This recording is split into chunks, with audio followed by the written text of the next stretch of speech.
안녕하세요, 사진 찍는 회계사입니다. 오늘은 제가 알파7 마크3의 도움을 받아서 20mm 1.8 G 렌즈를 리뷰를 해보고자 합니다. 아시는 분은 아시겠지만 저는 평소에 굉장히 광각 렌즈를 선호하는 편이었는데요. 덕분에 그래서인지 이 렌즈도 정말 만족하면서 사용할 수 있었습니다. 사실 이게 협찬 리뷰니까 약간은 조금 톤 다운을 해야 되는데 이게 그러기가 쉽지 않더라고요. 제가 왜 그렇게까지 만족스러웠는지 하나씩 말씀드리도록 하겠습니다. 얼마 전까지 소니의 광각 단렌즈는 28mm f2.0 그 하나밖에 없었는데 그 다음에 35mm 1.8이 나왔고 이번에 20mm f1.8이 나오면서 얼추 라인업이 다 완성이 된 듯한 느낌을 받았습니다. 그렇다고 이게 보급형 렌즈란 건 아니고요. 일단은 렌즈 리뷰를 하기 전에 20mm라는 화각에 대해서 좀 말씀드릴 필요가 있을 것 같아요.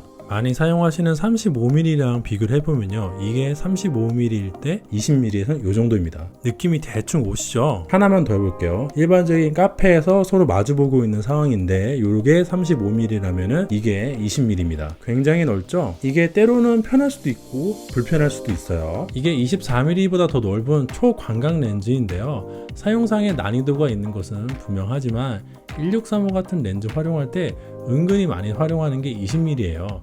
16mm가 약간 부담스러울 때 살짝 줌인을 해가지고 사용하는 게 딱 요 화각이라고 보면 될 것 같네요. 풍경 사진에도 여러 가지 종류가 있겠지만 특히나 그 풍경 속으로 들어가서 촬영하는 풍경 사진에 매우 유리합니다. 어디 저기 먼 산 위에 유명한 포인트에 가서 망원 렌즈로 촬영하는 건 불가능하지만 직접 그 현장 앞에서 많은 것들을 담아내기에는 상당히 훌륭한 화각이라고 할 수 있어요. 그리고 실내에서 건축물을 촬영하기에도 매우 좋은 화각이라고 생각을 합니다. 이런 류의 사진들은 초광각 렌즈여야만 수월하게 촬영할 수가 있어요. 그리고 은하수, 별 사진 촬영하는 데도 아주 좋고요. 여행지에서 배경과 인물을 함께 담을 때도 매우 유용한 화각이라고 할 수 있습니다. 또 굳이 여행이 아니라 카페에 가서 인물하고 예쁜 카페를 같이 담은 데도 좋고요.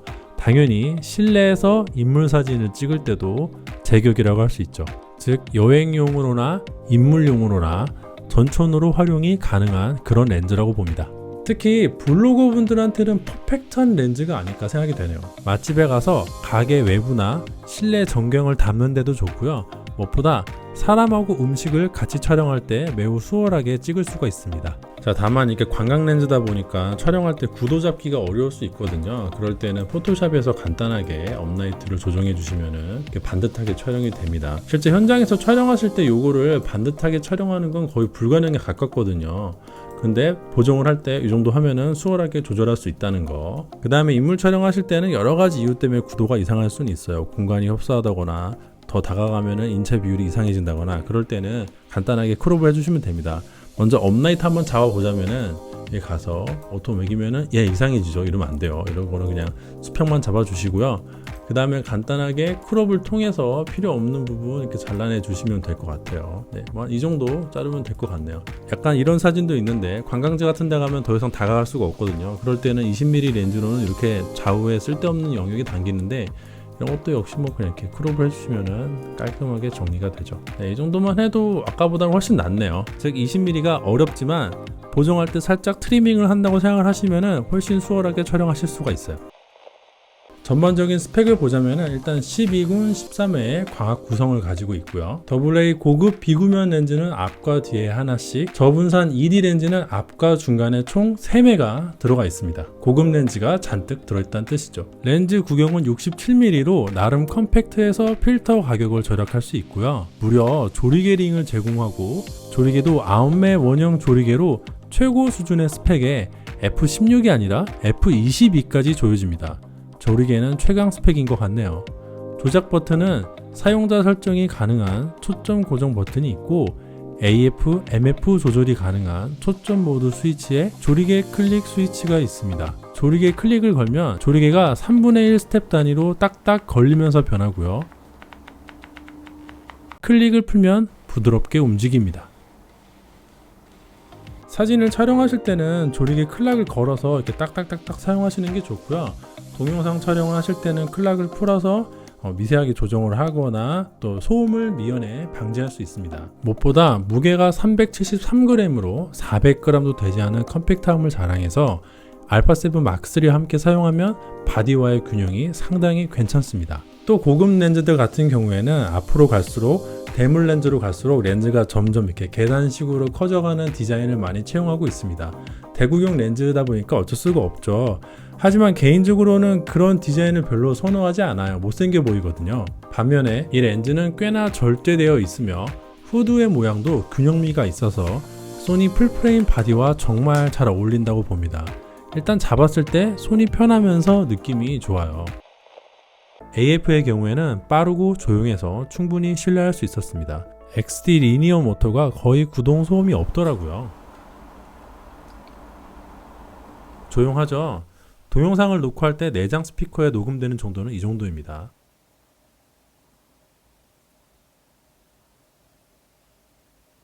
이렇게 AF가 빠르고 조용하다 보니까 짐벌에 올려서 동영상 촬영할 때 쓸만하더라고요. 이거 제가 안목 해변에서 촬영한 영상인데요. 짐벌에 올려놓고 내장 스피커로 녹음을 하면서 진행을 했었어요. 갈매기들이 많죠? 저희 와이프가 기겁을 하더라고요. 아무튼 이건 알파7 마크 3에다가 4K로 촬영을 하고 있었기 때문에 약간 크롭이 되어 있는 상태라고 보시면 될 것 같고요. 여러분들이 원핸드 짐벌로 촬영하시면 대략 이 정도 느낌이라고 보면 될 것 같습니다. 영상 촬영 많이 해보신 분들은 아시겠지만은 사진과 다르게 영상은 이 정도 초광각에서 촬영하는 게 일반적이라고 볼 수 있을 것 같아요.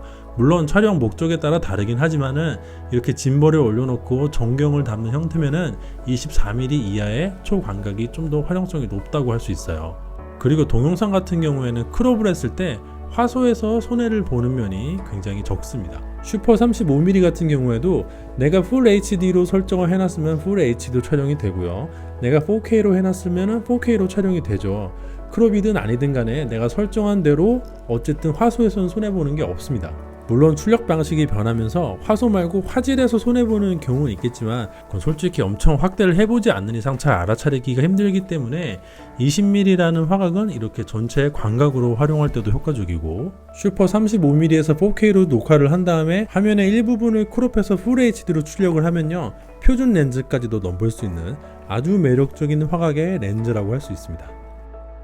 무엇보다 렌즈가 상당히 가볍기 때문에 짐벌에 올렸을 때 부담이 없다는 게 진짜 큰 장점인 것 같아요. 이거 짐벌로 촬영해 보신 분 알겠지만 이거 좀만 촬영하면 팔 되게 아프거든요. 근데 렌즈가 가볍다 보니까 이렇게 한 팔로 운용을 할 때에도 그렇게까지 크게 무리는 없었어요.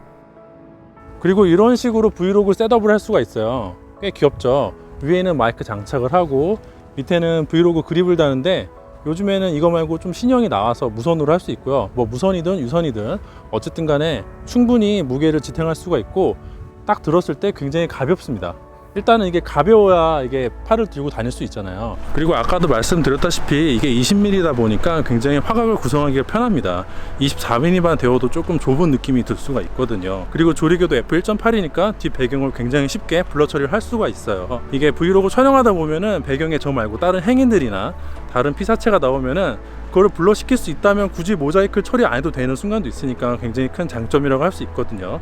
이거 알파7 막스3랑 같이 활용을 하면은 S로그 촬영도 가능하고 당연히 4K도 가능하고요. 마치 액션캠처럼 사용하면서 액션캠이 못하는 기능들을 활용할 수 있는 거죠. 물론 무게가 완전 가볍지는 않아서 엄청 장시간 촬영하는 것은 솔직히 좀 무리가 있지만은 간단하게 촬영하는 정도로는 충분히 활용할 수 있다고 생각을 합니다. 물론 보시다시피 짐벌에 올리는 게 훨씬 화면이 안정적이에요. 브이로그 그립이 편하긴 하지만 걸을 때마다 굉장히 많이 흔들리는데 짐벌은 전혀 그런 게 없죠. 제가 동영상 부분 리뷰하면서 느낀 건데 이 렌즈는 사진도 사진이지만 오히려 동영상에 좀 더 특화된 렌즈가 아닌가 하는 느낌을 강하게 받았어요. 저는 평소에 방구석 스타일이지만은 밖에서 활동하시면서 브이로그 촬영하는 유튜버 분들한테는 뭐 꽤나 좋은 선택지가 될 것 같습니다. 저도 뭐 사실은 짐벌을 사놓은 게 있기도 하고 밖에서 이런 거 저런 거 촬영하고 싶긴 한데 저희 와이프가 워낙 사람들 주목받는 걸 싫어해서요. 외부에서 짐벌 사용하기가 좀 그래요. 다만 다행히 숙소 앞에 있는 해변이 사람이 없어서 마음껏 짐벌을 활용할 수 있었고요. 저기 서 계신 저분이 관종력이 좀 떨어져서 많이 아쉽긴 합니다. 조리개 얘기를 좀 해볼까 합니다. 아까도 말씀드렸다시피 이 렌즈는 9매의 원형 조리개를 가지고 있고요. 1.8에서 최대 22까지 조여집니다. 먼저 조리개별 복회 모양을 보자면요, 이게 최대 개방에서의 복회 모양입니다. 중앙부는 원형인데 주변부는 살짝 레몬 복회의 모습을 보여주고 있어요. 다음은 2.0인데 벌써부터 약간 각이 지기 시작합니다. 원형이 조금 무너지는데 이런 점은 조금 아쉽다고 생각합니다. 다음은 2.8인데요. 중앙이랑 주변부랑 모양이 좀 크게 차이 나기 시작하죠. 이거는 복회 때문이라기보다 원근감 때문이니까 그런 점을 좀 감안해서 보세요.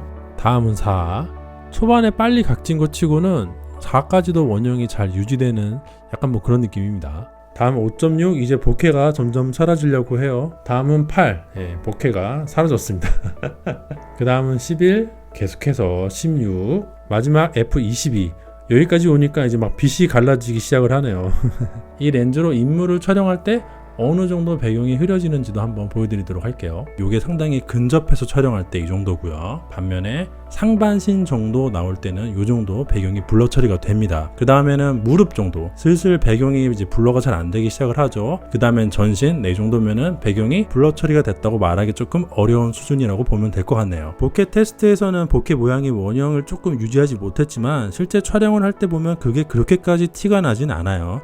복회가 특별히 지저분하다거나 그런 점은 없었습니다. 광각 렌즈이다 보니까 복회에 치중한 렌즈까지는 아니어도 근접 촬영 시에 어느 정도 배경을 블러시킬 수 있는 그런 정도의 렌즈라고 보여집니다. 다음은 조리개별 빛 갈라짐이 어떻게 되는지 한번 볼게요. 사진의 일부분을 확대를 한 다음에 전구들이 어떻게 갈라지는지 보겠습니다. 요게 f2.0, 여기까지는 별로 갈라지는 게 없죠. 요게 f2008인데 벌써부터 뭔가 조금씩만 보이려고 그래요. 요게 f4, 요게 f5.6, 요게 f8. 이제 슬슬 뭐가 나오죠. 그 다음 f11, 다음은 가장 선명해지는 f16, 마지막은 f20인데 여기선 약간 지저분해지긴 합니다.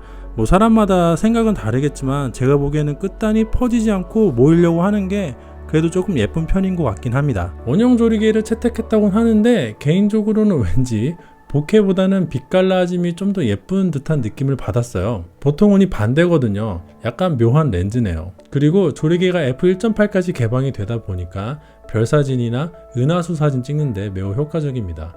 일단은 별 사진을 찍기 위해서는 초광각 렌즈가 필요한데 물론 이게 뭐 14mm 같은 정말 진짜 초광각 렌즈보다는 살짝 부족하지만 그래도 20mm 정도면 어느 정도 가능하고요. 또 우리가 생각하는 것보다 지구가 굉장히 빠르게 자전을 하고 있기 때문에 셔터 스피드를 15초나 뭐 20초 이상 더 느리게 하면은 별이 흔들려요. 그래서 사실상 셔터 스피드는 15초 정도로 또는 20초 정도로 고정이라고 보면 될 것 같은데 그 상태에서 조리개가 개방이 안 되면 감도가 올라가서 화질이 구려집니다. 반대로 얘기하면은 감도를 낮춰서 화질을 좋게 하기 위해서는 조리개가 개방이 돼야 됩니다. 즉 셔터 스피드가 고정이 되다 보니까 그 다음부터는 조리개랑 감도 싸움인 것이죠. 이럴 때 조리개가 1.8까지 열리는 밝은 단렌즈는 딱 제격이라고 할 수 있어요. 샘플 담아온 거 좀 보시자면은 제가 운여 해변에서 촬영한 사진들인데 셔터 스피드를 15초로 했을 때 감도가 800에서 1000 정도 나왔어요.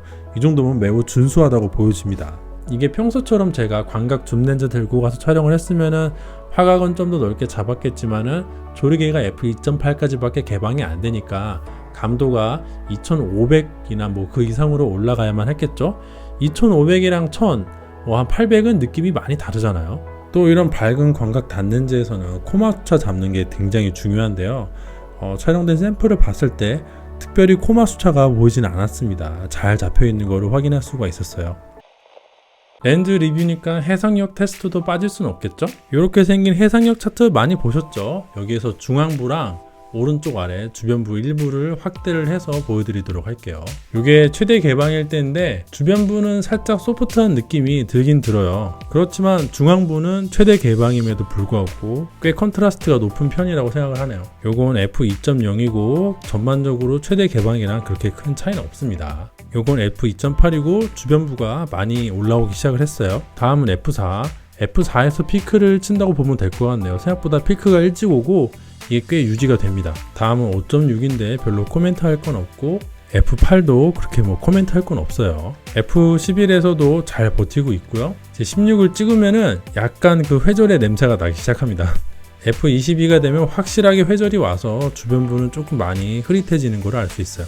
아무래도 초광각 렌즈다 보니까 주변부가 우와 진짜 대박 선명하다 이런 느낌까지는 솔직히 못 주는데요. 해상력 차트가 아니라 실제 촬영된 샘플을 봤을 때는 해상력에서 별다른 문제를 발견할 수가 없었습니다. 어쨌든 이 렌즈도 G마크를 달고 나온 만큼 주제가 있는 중앙부나 약간 주변부까지는 충분히 커버할 수 있는 해상력을 가지고 있다고 생각을 합니다. 광각 렌즈니까 왜곡 테스트도 꼭 해봐야겠죠? 자, 먼저 벽돌 찍어온 거 좀 보시면은 요 정도 느낌이라고 보면 될 것 같아요. 포토샵 렌즈 교정에서 플러스 6 정도 잡는 느낌? 어쩔 수 없이 배럴 디스토션은 조금 있지만 뭐 잘 잡히는 편이 아닐까 라고 생각을 합니다. 저는 실제 촬영한 걸 보시면요, 건물들이 반듯반듯하게 잘 촬영이 되어 있는 거 볼 수 있어요. 광각 렌즈는 이게 잘 안 잡혀 있으면 왜곡 때문에 보기 싫은 경우가 많은데 이 렌즈는 그런 건 없었어요. 다만 착각하시면 안 되는 게 왜곡이 잘 잡혀 있다고 원근 왜곡이 없는 건 아닙니다. 광각 렌즈니까 원근 왜곡은 굉장히 심해요. 이렇게 정면을 보지 않고 위를 향하면은 건물이 눕는 거, 이런 건 어쩔 수가 없어요. 원래 광각 렌즈 초점거리가 가지는 특성이라고 이해를 해주시면 될 것 같습니다. 조리개 수치별 비네팅을 보자면 이 정도인데 제가 보기에는 F4를 넘으면 잘 보이지는 않아요. 4 이후로 더 조이면은 특별히 비네팅에 대해서 신경 쓰지 않더라도 괜찮다고 보여지네요. 풍경 사진 찍을 때는 비네팅 보기 싫은 경우 있으니까 4 이상으로 조이기를 제가 권장해 드립니다. 이 렌즈 최소 초점거리가 좀 재밌는데 AF일 때는 0.19m, 즉 19cm란 뜻이죠. 접사 비율이 0.2 정도고요. MF일 때는 0.18m, 즉 18cm란 뜻인데 접사 비율이 0.22 정도로 약 10% 정도 차이가 발생합니다. 뭐 아무튼 접사 비율은 꽤나 괜찮은 편이라서 특히나 음식 사진 같은 거 촬영할 때 아주 유용했습니다. 요거 블로거 분들이 음식 사진 포스팅할 때 꽤나 유용할 것 같아요. 맛있어 보이죠? 혹시라도 식사 안 하신 분 계시면은 죄송합니다. 그리고 이 렌즈가 진짜 대박인 점 하나는 색수차가 거의 보이지 않는다는 점입니다. 이게 최대 개방인데 색수차가 안 보여요. 요거는 살짝 조여서 f2.0인데 역시나 색수차가 안 보입니다. 제가 뒤로도 줄줄이 다 찍었는데 어차피 여기서 안 보이는데 뒤를 보여드릴 필요가 없겠죠? 색수차는 잘 잡았다. 자, 그럼 총평을 해볼까요? 16mm 단렌즈 같은 경우에는 잘 나오지 않는 편이고 24mm 같은 경우에는 이사금이 너무 잘 나와서 따로 1.8 단렌즈가 나올 것 같진 않아요. 그러다 보니까 20mm 1.8 G렌즈가 나오면서 사실상 소니의 단렌즈, 광각 단렌즈 라인업은 모두 완성이 된 것 같다 라고 생각이 되어집니다. 예전에 소니는 광각 단렌즈가 부족하다고 제가 영상을 올린 적이 있었는데 그 뒤로 35.8 렌즈, 이사금 렌즈, 20mm 1.8 렌즈가 줄줄이 나오면서 이렇게 광각 단렌즈가 좀 풍성해진 것 같습니다. 역시 시간이 약이죠. 광각 렌즈 자체가 조금 난이도가 있고 호불호를 많이 타는 편이라 오늘 리뷰에서는 어떻게 활용하면 좋을지에 대해서 주로 말씀드렸다고 보면 될 것 같고요. 여러분이 광각 단렌즈, 특히 조리개가 많이 열리는 밝은 단렌즈를 원하신다면 사실상 이 렌즈가 마지노선이자 가성비가 나름 괜찮은 좋은 선택지가 될 거라고 생각을 합니다. 이거보다 초점거리가 더 짧으면요 아마 더 밝게 조리개가 더 개방되게 출시되기 어렵지 않을까 생각을 하고, 또 촬영 난이도 자체가 너무 올라가요. 렌즈 자체로는 화질도 좋고 가볍고 가격대도 제 생각에는 뭐 이 렌즈 스펙 치고는 어느 정도 합리적으로 출시가 되었다고 생각이 되어서 전반적으로 군더더기가 없는 렌즈라고 생각을 합니다. 서두에서 말씀드렸다시피 협찬 렌즈다 보니까 조금 침착해야 되는데 이 렌즈는 좀 침착하기가 힘드네요. 사람마다 취향이란 게 있는데 이 렌즈가 너무 제 취향을 저격해버린 것 같아요. 오늘 영상은 여기까지만 하고요. 오늘도 제 영상이 도움이 되고 재미가 있었다면 좋아요와 구독도 부탁드리도록 하겠습니다. 감사합니다.